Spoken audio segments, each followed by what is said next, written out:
അസ്സലാമു അലൈക്കും. സിയാസ് കിച്ചണിലേക്ക് എല്ലാവർക്കും സ്വാഗതം. ഇന്ന് നമ്മൾ സ്പെഷ്യൽ ബിരിയാണി ഉണ്ടാക്കാൻ പോകുന്നത് അതെങ്ങനെയാണ് കാണിക്കാം. എല്ലാവരും ബിരിയാണി ഉണ്ടാക്കാറുണ്ട്, പക്ഷേ ഇത് എന്ത് പറയണ്ടേ, ഒരു സ്പെഷ്യലായിട്ട് ഇത് അറിയുന്നവരും ഉണ്ടാവുമായിരിക്കും.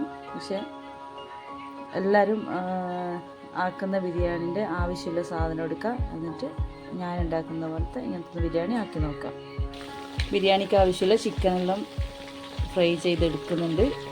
അപ്പം ചിക്കനും ഫ്രൈ ചെയ്തിട്ട് ആ ബിരിയാണി എങ്ങനെ ഉണ്ടാക്കുന്നത് കാണിച്ചു തരാം. അപ്പം നമ്മുടെ സവാളയെല്ലാം മുറിച്ച് റെഡിയാക്കി വെച്ചിട്ടുണ്ട്. അപ്പം നിങ്ങൾ എത്ര ബിരിയാണി വെക്കുന്നു അതിനനുസരിച്ചിട്ട് സവാള അതിൻ്റെ കാര്യമല്ലാതെ പറഞ്ഞത്. അപ്പം നമുക്കിതെങ്ങനെ ഉണ്ടാക്കി നോക്കാം. നമ്മൾ ചിക്കനെല്ലാം ഫ്രൈ ചെയ്തെടുത്ത് ഇതേ ഓയിലിലേക്ക് സവാള ഇടണം. സവാള ഇട്ട് ഇനി ശരിക്കും പൊരിച്ച് കോരിയെടുക്കണം. എല്ലാ സവാളയും ഈ രീതിയിൽ വറുത്ത് കോരണം. ഒരു ഗോൾഡൻ കളർ ആകുന്നവരെ നല്ലോണം കരിഞ്ഞു പോയിക്കൂടാ, ഇതേപോലെ ആക്കിയിട്ട് വറുത്ത് കോരിയെടുക്കണം. നല്ല മഴയുണ്ട്. നല്ല മഴയത്ത് ചൂട് ബിരിയാണി അടിപൊളി ടേസ്റ്റ് ആയിരിക്കും. ഇതേപോലെ എല്ലാം ഉണ്ടാക്കിയെടുക്കാം. ഇപ്പം നമ്മൾ സവാളയെല്ലാം വറുത്ത് കോരിയെടുത്ത് നല്ല ഗോൾഡൻ കളറിൽ, അത് കഴിഞ്ഞ് അതേ ചട്ടിയിൽ കുറച്ച് ഓയിൽ ഒഴിച്ചിട്ട് ഇഞ്ചി വെളുത്തുള്ളി പച്ചമുളക് പേസ്റ്റ് ഇട്ട് നന്നായി പച്ചമണം മാറുന്നവരെ ഇളക്കി കൊടുക്കാം.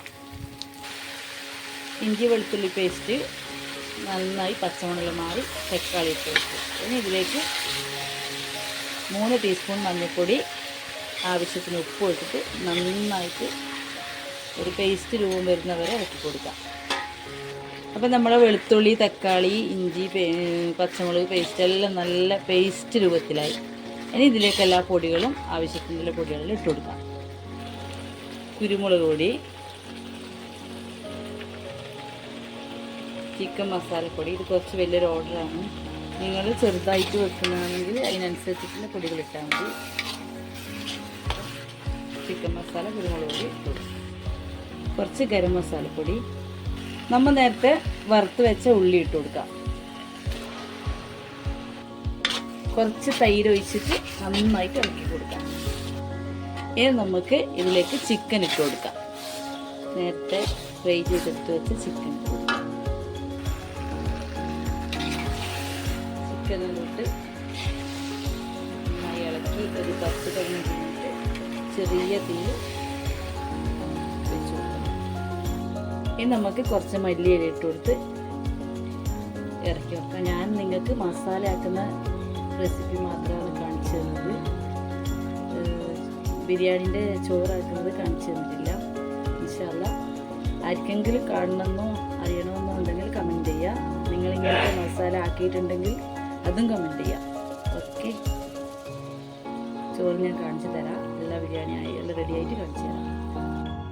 അപ്പം നമ്മൾ ബിരിയാണീൻ്റെ ചോറ് നേരത്തെ റെഡിയാക്കിയിട്ട് വെച്ചിട്ടുണ്ട്. ബിരിയാണീൻ്റെ ചോറ് റെഡിയായി.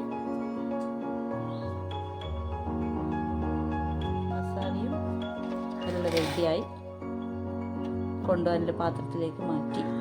അപ്പം വീഡിയോ ഇഷ്ടപ്പെട്ടാൽ സബ്സ്ക്രൈബ് ചെയ്ത് സപ്പോർട്ട് ചെയ്യുക, ലൈക്ക് ചെയ്യുക, ഷെയർ ചെയ്യുക, കമൻറ്റ് ചെയ്യുക.